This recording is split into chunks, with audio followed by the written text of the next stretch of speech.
नमस्कार, मैं प्रेयसी और आप देख रहे हैं भारत एक्सप्रेस यूपी का डिजिटल प्लेटफॉर्म। बिहार विधानसभा चुनाव का ऐलान अब जल्द ही होने वाला है और सभी राजनीतिक दल अपनी रणनीतियों को अंतिम रूप देने में जुट गए हैं।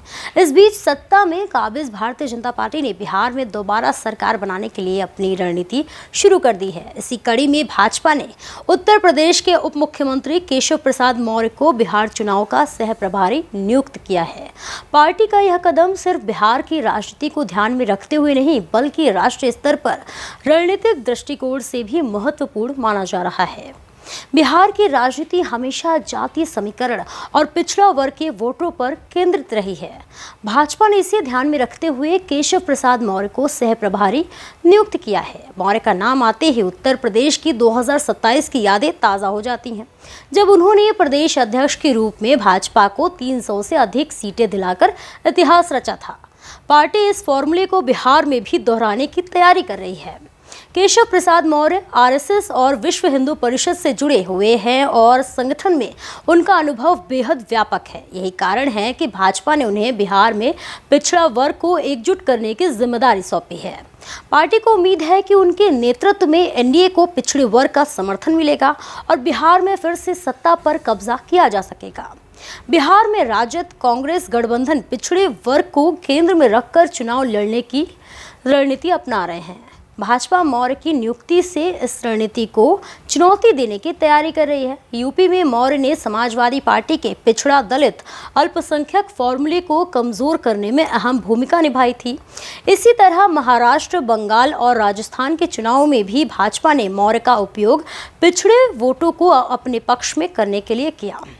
विशेषज्ञों का मानना है कि केशव प्रसाद मौर्य की मौजूदगी और संगठन अनुभव बिहार में भाजपा के लिए निर्णायक साबित हो सकता है।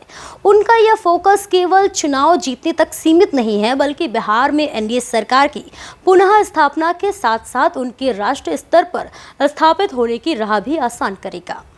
सह प्रभारी नियुक्ति की घोषणा के बाद केशव प्रसाद मौर्य ने पार्टी नेतृत्व का आभार जताया। उन्होंने कहा कि भाजपा नेतृत्व द्वारा मुझे बिहार विधानसभा चुनाव में सह प्रभारी की जिम्मेदारी देने पर मैं हृदय से आभारी हूं।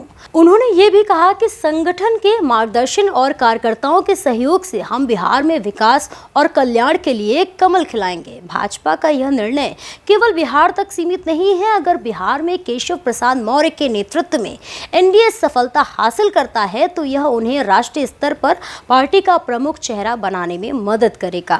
इसका सीधा फायदा 2027 में उत्तर प्रदेश विधानसभा चुनाव में भाजपा को मिलेगा।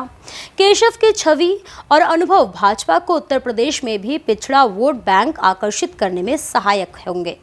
इस तरह भाजपा ने बिहार में पिछड़े वर्ग की निर्णायक भूमिका और मौर्य के संगठन अनुभव को ध्यान में रखते हुए एक रणनीतिक निर्णय लिया। पार्टी की यह योजना न सिर्फ बिहार में सत्ता दोबारा पाने के लिए अहम है बल्कि उत्तर प्रदेश और राष्ट्रीय राजनीति में भी इसका दूरगामी असर देखने को मिल सकता है। ऐसे ही और भी उत्तर प्रदेश की बड़ी खबरों को देखने के लिए देखते रहिए भारत एक्सप्रेस यूपी का डिजिटल प्लेटफॉर्म।